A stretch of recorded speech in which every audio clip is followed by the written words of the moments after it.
I think we expect better from our leaders, all of them, because when people elect you into public office, then façon scandal ci génn dafa tax ñun supporters yi sax we can't say anything. We can't advocate anything for you. What happened in Banjul is very serious. Okay? Te man wax naa leen, man I said on Bantam, I'm not going to defend any UDP member. Koo xam ne yaa ngi dugg si alleged corruption. You go and defend yourself. Su fekkee da nga bëgg a dem court clear sa name bi, fine. But we cannot be here on the platforms or just because you are part of the same party. And these are serious revelations. So I think so far we have Banjul is a concern. Okay, LRR landing hasn't gone yet, so we don't know whether landing would be clean. I'm sure Yankuba, because time Bobo no did cover Yankuba. This is Sirifo Sonko, who was like more of NPP in that area. But so far, 1 out of 3. So, which is a concern. But now coming to this, Essa Bossam, I think I agree with you guys. Gambia, then they focus on the law. Is not illegal, but governance is not only about illegality. Governance is also about morality. The Gambians they focus on morality. Keroog li laa doon wax Mamadou Aliou Njie bu mu ñëw Bantaba di wax ne moom he was present at the IEC when the election results have been counted, and he was saying that there was nothing illegal in that. There's nothing in the laws of the IEC ne lu ko war a tere. Ma ne ko it was immoral and unethical. Yow nekkuloo staff of IEC nga dem on election night. Yo, a participant nga de wax di criticize like some of us UDP. So when buñ déggee ne yow yaa ngi si IEC, don't just say that there is not. It's about morality. It's unethical. You should not be in that office that day. Only staff of IEC ñoo fa nekk. So bëgguma digress on that topic. I'm just giving an example about morality. Why we don't take morality seriously. Essa bu ma dégg waxam bi ne dafa dem si Barrow. The Barrow moo ko wax ne demal nga fay lii. That he should not have done it with this level of education. What's wrong with our people? Yo, Adama Barrow, you know his level. And again, this is a land bohamne. Janneh Commission has flagged it up. Government decided to buy a new wildlife parks. And you know that. And Essa should have done the needful. But you can allocate any land. Therefore, what have background check on that land. If he sees ne lead into anything lohamne, dina in the disrepute elik, therefore abahne sohla to my land be. And that is, and I've heard people saying, oh, he hasn't committed any crime. He hasn't done. Nobody is saying that he has committed a crime, but this is obviously raising fundamental questions about Essa's judgment as a lawyer. So legi dem na bepare madega one part bu mo wax ne ñi ñoko amel xaliss $125,000 bari ko de. But another point side bobu deguma ko bu baax waye mu no wax ne ndax gaay xamna xawma ndax gaay dañ ko wax ne this is non-refundable. If he was told it's non-refundable, again, I'm putting a conditional statement. Then how does it make sense that you say a government with amal halis? Because non-refundable is non-refundable. So I agree with your analysis. This is something that they can write tons of press releases for day one. This has actually put Essa's name into disrepute, and I think he should come out and better. First of all, I was expecting a press conference, and instead of them see TikTok platform or whatever, this is so serious that he should have called the media houses in Gambia. And I want to thank Malagan. Some people are, and he was saying, guy, this is politically motivated. I heard that on his statement. He is one of the people in Hamne 2026. They're like, he is more see limelight, and they are trying to put Yahab Turam. Malagem is not going to do that. We all know Mustafa Kedab and his team. They are not into politics. They don't politicize anybody. In that country, they will go after you. It doesn't matter who you are. So that statement is neither here nor there. Can more politicizely. Because this is not a government paper. It's not NPP paper. It's not any opposition paper. So I don't see the sense why he is saying this is politically motivated. That part I don't agree. Because this is an independent investigator. Buyaya Jammeh assets, when Malagan publicized the assets on Jammeh, we were all happy, weren't we? Did we say that was politicized? Did we say that was politically motivated? Did Essa come out to say that these people are after people? No. But because this has reached him, and he said now this is politically motivated, it doesn't make sense. With no due respect. Look at Gambia. What is happening? Our elites are disappointing us. This is why Gambia, we have to do proper checks. Lolota, man, I always have reservations when people say, oh, it's time for people. I don't want to go into that bandwagon now. Let's give chance to the younger generation. So far, our younger generation, based on what is happening now, the young ones, there's a lot of question marks about them, Jika. These young people, our elderly people so far, new body sunyom. maintenance and decorum. Okay, when Lawyer Dabo was allocated land here, it raised moral issues, and people raised the moral issues. That was not illegal. People said, okay, Domambi, mom with the level, he was a cabinet minister. I'm not time bobo we neke nda family members then you want to apply. Yes, that's a moral issue. Man, I did not debate that. That's a moral issue. But Gambia, then you want to understand. So Essa could have done better in this interview. And unfortunately, the people they had all give him thumbs up. Yen gis nga man léegi ñaari platform rek laa dee dem ma wax leen ko mooy fii ak suma bantaba foofu lay em because look, I don't want to be part of a platform or any platform boo xam ne people are trying to sugarcoat issues. Gis nga media house dangaa def sa liggéey. When somebody comes to a media house, give a thorough accountability of what the person says. But when you just want to give somebody on the back, they massacre the person's egos. Essa Sudemon, Essa face on a proper journalist. Ko hamne dafa muna def inquest. They've done sweat tay. Once don't interview Essa, he was not going to have this past like this. Because he should be asked thorough questions. Why did you go to Barrow? In the first place, why you got see Barrow? Yo, you don't need to go to Barrow to get Barrow that they want them Faye or Hallis or whatever. Why should he even do that? That's where he failed. Understand? So this is what I'm trying to say. If we are going to ask Chorbe, we don't massage people's egos. He can't clear himself out, and this is not about me being in UDP. If I was not even in a UDP, this would have been a matter. Man, when I was on Freedom, I just scrutinized everybody. I used to go after UDP. I used to go after everybody because we need to do proper scrutiny of our officials. The bar is dropped. You went to Adama Barrow. Adama Barrow menga faili, and this is a reserve land. The Janneh Commission, Essa should have done that. Let me repeat. Mantei, so you not got any land in the country. I want to do it for business purposes. Okay, I will do background checks. You do that, and particularly Janneh Commission advise the government to do this for you, and you saw that in the Janneh Commission report. Then okay, so if you land in my job, we're gonna have investments in the cabinet, we're gonna sample hotel, but not this plot. Bimom, I will pass it. Why didn't he do that? And they're gonna see what he is. Guy, you pacho aleli dego. Why you fail for that? And this is why one NPP official one time, somebody came in one of the TikTok lives, Mune, Harlan, Aferi Essa, there's something that is cooking up, it will come. And Malagan, in their report, said they spoke to Essa. Malagan said they spoke to Essa about this. Malagan will not come and write a report without doing the needful to speak to all affected people. And they're gonna, I'm sure maybe there are other people who will be called out, okay? Whoever is called out on this, the Lumawa filo like even so can I like Usenu Dabo Tora Mofanega. I would say it. So man feel like Daniel. And I think we and I think you've been saying that you will, and you guys need to, because that gives you credibility. Pour ngeen muna move forward, because the party shouldn't be about one person. Even Sobeya APP sa ñom su fekkee ne mistake am na sen executive bi ku munti neka, come out and call it out. Let me jump in, Juka. Where Serili just said. You see, look, that's where I'm gonna say. Meja Halikinde, sorry that you don't come up.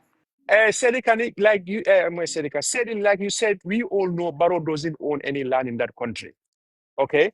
You know, this guy mentioned him, Barrow, first time, and he went there second time. But did he explain the circumstances of going to the place second time? No. Is it that Hananyun, did they tell us that you can only build hotel near the habitats where the creatures are? So another thing I just want to make mention of, even if you want to buy 20 by 20 for $300,000 in the Gambia, the first thing you have to do is hire a lawyer or look for somebody sensible to scrutinize if that land is not into any, in and out or any problem, because people sell lands to many people. Somebody at the level of Essa, you are not like any Bana boss businessman that they mentioned in that report. You went to school, you served internationally. You've heard what the commission said about the assets. Come on, even if Gambia come and get this land, you should look at it and say, but who is here? We have creatures here. We have ants, we have vultures, we have other animals. Why should you go and take that? Now you want to go and tell us A, B, and C trying to justify. Lumdef, do dega do you on? That is the thing.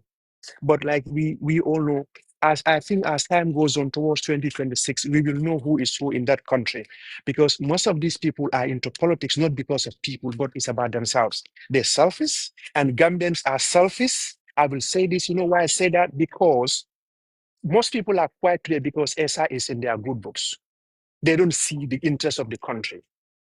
So that is the thing. And I've seen some people title, Malagan will not lie. They are credible media organization. So they will not fabricate any story to say this is what happened when it did not happen. I think SI is wrong. If there are informed people in the Gambia, those people. Janneh Commission made mention of this place. Why did you go there? Even if GT board approached you and said, okay, because you are doing some investment, whatever, in TDA or whatever you call it. Yeah, thank you. Yeah, you're supposed to know better. So, Mandal, that is the thing.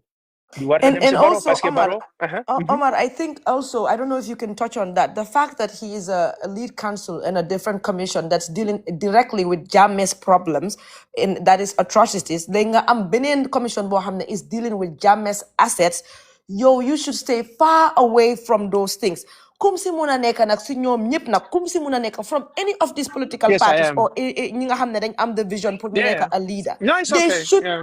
stay away from all of these things. Li nga xam ne Yeah. Yaya Jammeh moo ko fi I bàyyi was because waiting. we are talking about a system change. Mhm. A system change is not, it shouldn't just be rhetorics. It shouldn't be Yeah. about the individual that's there, Yeah. ki nga xam ne moo ñoo lead. But system change is actually about the system. And it is wrong that the system, yow da nga war a jege nit pour nga mun a am li nga bugga foofu noonu. That is wrong. Was this open to the public pour ñëpp ñu xam ko? Yaya Jammeh su fekkee ne moom bagaasam yi ak ñoom ñi nga xam ne ñu ngi wax ne no, this is not Jammeh's assets. You're damn right it is Jammeh's assets. Like we said, because commission bi dañ ko wax ne dañ wax gars yi ne lañ bu leen ko jaay waaye gars yi ñu dem def ko under TDA. ah Hello? yeah, Omar ñëwal. Omar yaa ngi ñëw dégg ah? Wow, Mangladega, wow. Wow. So man loolu lay wax ni ne this is not a question of legality. And Janneh No. commission bi Jammeh assets in jaay bagaas yi I don't care whether si boori géej la or si àll bi la or whatever, okay, all falls under Janneh commission because Yaya Jammeh loolu moo tax ñu isi ko pour ñu investigate ko. Anything to loo xam ne mu ngi doon deal ak Janneh commission, it was about Yaya Jammeh's assets, okay, stolen assets. Okay, so fekkee ne even Batakunku sax maa ngi am information right now ne Batakunku yéen a ngi fatal kër yi gars yi daaneeloon. Okay, Yeah. commission bi dañ wax ak commission bi first time bi so commission bi ne leen dinañ Yeah. investigate after commission bi ñu ñëw ñu ne leen dañ koo def under TDA. Why guess what the government did? Dañ wax ñi nga xam ne ñoo moom kër yi ñoom ñoo moom kër yi de seen kër yi lañ daaneel de Yaya Jammeh moo ko daaneel jël ko si seen loxo ne reserve area la TDA tourist whatever, okay. Léegi Exactly, ñoom bi yeah. leen commission bi waxee ne dañ ko delloo gars yi TDA ñu ne leen dana ko mun a use but guess what today ñu ngi ko jël xaaj ko di ko jox ñoom kii naka la waa ji tuddaati sax Indian bi ak ñeneen ñi dinaa play voicemail bi ma isil leen turi kooku noonu. It's wrong. Nando, And this is are all you part talking of the about system. And you know this same Indian guy. This is the guy we understand. He used different names to operate, to open businesses and allot Yep. land Yep. in the Gambia. Yep. You see, we have police, we have the army. People are in that country. They've been working in police as teachers. They don't have anywhere to stay, okay? But people can leave other parts of the world and come and be given hectares of land. It's not proper. Yeah. Why can't we value our people? Excuse me. This is all about selfish. Omar, what happened in South Africa? Yes. South Africa te du li lee tax ba South Africa ni génn ne nañ képp koo xam ne yow doo doomi South Africa nga génn ci dëkk bi. This government Xenophobia. is playing with Exactly. fire. Exactly. They play with fire because what is happening now? Because people are getting fed up. Like I said, Barrow doesn't care about Gambians. He doesn't respect us. Okay, so that's why we are doing all these things. Who is this Nando guy to be given all the hands when we citizens in that country are struggling, when government offices are even renting individual private properties? Because we have a corrupt system. Exactly. So Yep. Barrow doesn't respect us. He is corrupt. And these people are also joining him. And even if the time there's Essa is claiming that the land was not given to him, but why didn't you request your money back? He's just doing, I don't know how to say No, this in Wolof. but see, I have an argument for that. You cannot say Yeah, the land was not given to you, but then you went and applied for a permit and you said the permit was rejected. So what did you put on the permit? but What did you put on the and permit? Okay, Lila no ibimbo wasa. Okay, Sunne Kene Sahne, when Maligan yeah, reached out to him with the Pass it, finish. investigation. Nando, okay. Okay, okay, yeah. when Maligan reached out to Esa about the Mm-hmm, investigation, and he said his side of the story. Okay, mm-hmm, and then when the Janneh assets, yeah. the issues came out, what Mm-hmm, Esa should have done, okay, came out and say, mm-hmm, hey, okay, I was allocated a piece of land because that is part of Janneh's asset. This is what mm-hmm. happened. Okay, probably my name will come out, and we all Exactly. know that. I was allocated a land. I paid a non-refundable amount of so and so and so. But since this, the reason because of bima chenye, a political ambition to become a president, nyuma jema kwenye. So right now, No, no. It, if my name come out, ma- this is the problem. You explain yourself. It no, no, is no. what it is. You know You know. why he was in that trouble? Because he declared Go ahead. intention to run for office. If he did not Exactly. declare his intention, Thank they you. would I have given him. mentioned that. But you know, Thank you. you know what is Exactly. That's what I'm look at saying. Luneka de Hab Yeah. Gambia. You remember that Fanta Ture on this Jammeh The assets, list. right? Wow, the It's the list. same Yes. thing. Who is that lady? Is he better than that? My mother selling Nana at Brikama or my sister selling get herself at Bruford? And that's the No, system we are How talking was about. Fanta aware and those people are not aware? exactly. Why is Talib, is this guy, Essa Faal, better than any citizen in that country? Is he the only one who is into business? Is he the only one who is doing investment? We have Or the been, ones that were yeah, allocated, all of them. yes, we have seen Basiru Jawaras and others, Including even Kaliluan. this, yeah, even these Male Salas and also, they have been in the hotel business for decades. Where are those people consult, even if they consult you, why didn't they make it public? Like if you are advertising a job, like it's the normal procedure, you go to newspaper and said, this is what is available. We Tender. want to do if whoever wants to invest. Why single-handedly going to individuals and say this? Look, Barrow and some of these oppositions, they are all the same. If you Exactly. vote them out, they will do worse than Barrow. The only thing they are better than him, probably their education is above high school. That is it. He's even more better than some of these people, Yeah, to be honest. Omar, let me just add this bit. Yeah. Hamga, the thing is, man, what actually really shocked me about this whole situation. Mhm. You see, when you are trying to invest, okay, Yeah. I work at the Ministry of Trade in Gambia. I know the processes when investors come. We've met with investors. Yeah. Esa is trying to invest, yeah? That's his argument. But Yeah. why not you go to the right department that deals with investment? Okay? Exactly. If he Exactly. had gone there and had nothing to do with Adama Barrow, people would have Yeah. said he followed the right protocol. But he uses That's what office, he I said uses earlier. influence as the lead counsel, uses influence, and that's why probably he had the top. So this is all lead development them. Because Esa should have, Esa never would have home better. Should them on Gaipa, Modem Fofu, no, okay, I want to invest, I need a land, then move the application on properly, then I wouldn't have any qualms about it. But you are giving preferential treatment because you are lead counsel, and this is the system, this is the thing that you got join politics with all Exactly. You the say want to fight something. utterances. Yeah. Exactly, that he's saying here. So Yeah. Esas now, this has raised fundamental questions about Essa Faal. Yeah. Definitely. Thank you. So Lola, and I think we should this so-called elite thing. There is no elite in that guy, because if you are elite, if you are educated, if you are honest, you want to lead people. These are not how you should behave in any civilized or serious society. Barrow, like I said, he might not be the best, but there is no difference between Barrow and these people will do what. So that is the thing. So I think as whatever I found coming for no amount of fitty fata will make him escape from these things. And I think what he has to do first, instead of going around defending himself, he's supposed to come and apologize to Yep, Gambians. take Like I said, yo, No, accountability. Omar Exactly. Wale, you are a yeah, proper journalist. Omar, you try and interview him. you know how many people are approached, they don't want to. Okay? They don't want, because me, I will not, I ask you what people want to hear. Okay? But not these baby questions that I'm going to ask you. But you know, sadly, journalism is the standard is very low Yeah, in that they country have too. devalued it. It's so devalued. Yeah, because people don't know what to ask. Yeah, People don't know what to do. yeah.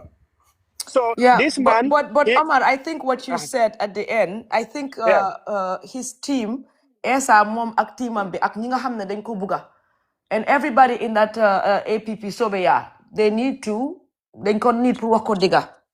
Part of good leadership is taking accountability, Fanta. but not excuses. You come up with accountability. Nga jël accountability, nga accept yow li nga def, nga reflect ne su doon déema di tey du ma doon def lii. Now let me just hammer on this. He's crying foul play. Di def Right. victim because maa ngi gis ma rek maa ngi gis am na ñuy comment si suma post bi. Di def ne comme victim la, right? Victim of But who? Let them he's tell us. crying victim of a system, correct? Mhm. Just hear me Yeah, out. He's yeah. crying victim of a system. Now, because this system, ñu ngi ko here pour buñ ko jox li nga xam ne moom lañ ko war a jox pour mu mun a Yeah. defar hotel bi because léegi opponent la mu ngi si beneen Mhm. side bi. Why this is the same system bi nga xam ne moom la moo jooy for cry about, Yeah, right? Bi yeah. nga xam ne moom la dem in cabinet mu toog ak ñoom waxtaan ak ñoom ñu defal ko lim buga. They wine and dine with them. Right, you So, so you rub elbows with the same system, and they help you, pour nga get li nga get. Why the average Gambian amul that opportunity, so average Gambian bo mënu koo am. Why yow tey li nga joy because ñu ngi laa xañ li nga xam ne moom nga war a am. Ñun tamit loolu la ñoo joy because yow li nga am liñ la njëkk a jox ci hotel bi joxuñ ko average Gambian bi, and that is the system that we must fight no, because if that system is so corrupt to give you what they gave you, right? That's why they have the audacity pour ñu xañ la liñ la joxoon. Waaye su fekkoon ne system boobu they were doing right duñ la mun a xañ liñ la joxoon because jofuñ woon ak yow any ill dealings yaa ngi gis. So that's the system that we need to fight. The system boobu duñ ko mun a fight su fekkee ne ñoom ñi nga xam ne jàng nañ comme li nga wax ñoom ñi nga xam yeah. ne they should know better. He knows what ethics are. You are leading another You, commission. You shouldn't be you can let involved me. in another commission. You Yi can. nga This xam is ne the dañ ko guy. baan pour bu mu You jël can. buñ You jaay know, bagaas yi. from the word go, this is a guy who sat from 2018 to 2021, if I remember well. Okay. All what he was talking about is about procedural issue at the TRRC, how people were not following process and so on. Why going to Barrow? Yo, if you're so government, what you are doing is right. Why are you going to Adama Barrow? Or Is Ahmad Ba. Ahmad Ba. Exactly. Ahmad Ba? Why hiding Yep. behind those people? Yep. That's Exactly. where he got it wrong from the word God. That's That's where he why he got bottled it because up. he was in a very dodgy deal. Yeah. Because if Esa is sincere to himself and honest and wants sanity and wants truth and he wants something on a clean slate, he will go through the right procedure, but not to hide behind a minister, to grab your hand, good in New as a minister, president. Second time he went to the president. But When on the you one, are the lead counsel at no, TRRC, you shouldn't even be I think talking to these people. I think we're still struggling with politicians. We have a Barrow as a problem, but we still do not have people who's supposed to lead because some of these people coming out now, they are not there for anybody. They will do worst, okay? Well, I don't Because know if they I'll don't go care that about far, people. but let's give them a chance. Maybe they need to take accountability. We hold them to because, like I was saying earlier, this Yeah. is part of a system change. What we are doing right now, holding people accountable, letting them know that this generation, we will not let any of them put you get away a No, no, corruption no. or a Yeah. system bi nga No. xamne ñu ko entrench muy continue di yaaxu. We will not. And this is something that li nga xamne all of us should equally do it. This is fun. Even Yeah. if you are part of Yeah. Sobeya, hold your leader into account. That You way, can, elek I'm mu gonna join xamne you again neku soon. fa pour When yow I rek. drop these people, Huh? okay? Then I'm gonna Okay, join you Omar. guys once I drop them. Yeah. Thank you. Thank you. You can come Let back. me just Mamadou Aliou Ndiaye yange bindane de release a press statement. We know that. Why We press read the screen statement. lan mo fa nek Mamadou Aliou Ndiaye? Nothing is there. Nothing is there. You are one of It's the the same biggest thing we were in talking terms of about.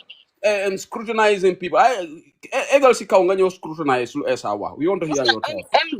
MJ nañ leen waxante dëgg yéen tamit No, the su dëgg bi farfarlo bi mo jotee fi nekk de fii. you know su affaire yi li ci jotee ñu bàyyi ne just release the press statement that is it this has to do with Gambia. Yeah. Come on, bro. It has to do with Gambia. Just somebody releasing a press statement doesn't mean that is it. So we have to buy into the story. What? You read the press statement. So read the press statement. You get Dugal Esa. You know, let us be honest. Wallahi, let us be honest. You know, Lee dafa garaaw. Ñu la ko ñaan bro. Don't defend anything in here. Don't defend on defensive free here, undefendable. Ba pare ñoom nekkuñ What di is wrong dimbale is wrong. Essa. If they want this Exactly. conversation Right, to go go. away, you get in front of it and you take accountability. Wax bi dafa dee si saasi. But for as much as you're gonna push back and nga pretend ne dara defuloo dara lu wrong, nga go under the idea of legality. Nobody is talking about legality here. Legality, kepa ku jëna si asset si Yaya Jammeh yi, or any bagage foofu noonu, even si seen reserve land yi sax. Nit dafa jënda keneen mu jaay. I mean keneen dafa jaay nit mu jënda. Ñoom ñu jënda yépp dañ ko jënda te dañ fay seen xaalis bi. Essa bosam nekkul ne daf ko jënd dafa fay tax bi, ok te ñoom ñu jënd si réserve yi yëpp dañ fay tax bi, ok just like Batambe du jabaram bi Binta, waaye ñun ñëpp dañ fi wax affaire Binta bi. Why? Because morality moo nekk in question, ok especially yow su fekkee ne you are part of another commission boo xam ne dañ ko set mu nekk beneen commission sister commission bi nga xam ne moo nekk affaire yi human rights violation. ñeneen ñi ñu ngi am commission boo xam ne is about assets yi. yow warloo dem si beneen bi nga ne dangaa jënd foofu noonu anything te anybody ku fee ñëw di wax ne déedéet is TDA. Guess what? It was on the Janneh commission first because ñu ngi ko fa binda ñu ngi ko binda si Janneh commission bi, okay? So let's get those facts straight first. Before the issue of the victim, the victimize. Guess what? Like Omar said, if he wasn't an opponent to them, he would never be a victim. Because neku threat si ñoom. So dañ ko doon jàppale mu tabax hotel bi. Léegi su fekkee tabax na hotel bi, the question is lan moo tax moom mu war a am preferential treatment ba nga xam ne moom dina am foofu hotel waaye ki nga xam ne mu ngi dëkk Badibu te amee xaalis mu dugal ko si bank account mu teg ko si ron pajaasam bi mu ngi bugg a invest waaye kenn waxu ko ne ko ñu ngi am place pour ay hotel. This is what we are talking about. Is the haves and the haves not. This is unacceptable. Te ñun doomi Gambien di tanka ñu ngi noy ka di, even if you like somebody, tanka ñu ngi continue di jox ñi excuses, they will all continue to believe ne there is nothing wrong with pour gars ñu continue di def business as this. Comme ni ko Omar waxee, lan procedures la gars yi toppoon? Did they announce it everywhere? Ndax bina nañ ko fu nekk ne ñu ngi joxe place ici nga publicize nañ ko? No, dafa am ko call wax ko ne ko nangam. And why did he have to go to the president's office? Why did he have to go to Ahmad Bah when he was the lead counsel for TRRC? Because if he does that, anything li nga xam ne ñooñu dañ ko bëgg pour mu def ko daf see toog wala suñu xel yi loolu lam ñoo may moo tax tey fi mu nekk nii gars yi deful li mu bëgg dafa dem di leen nekk seen opponent ñu koñe ko ñu ne ko duñ la jox lii. So that's the system we are changing. The system will victimize tay. Yo, danga use system bobu nga victimize ñun Gambians yep. And you have to accept that. You have to take accountability. Nothing is too late. People make mistake. Ñepa dey make mistake. Why so make a mistake? Take responsibility as a leader. Lool soko defé tay man dama la gëna naw. Ñun ñu nekk fi yep dañ la gëna naw. You see gom ñu la gom dina am ñoo xamne dina la jox gannaaw waaye dina am ñoo xamne dina tax ñu gën la naw, because that is what leaders do.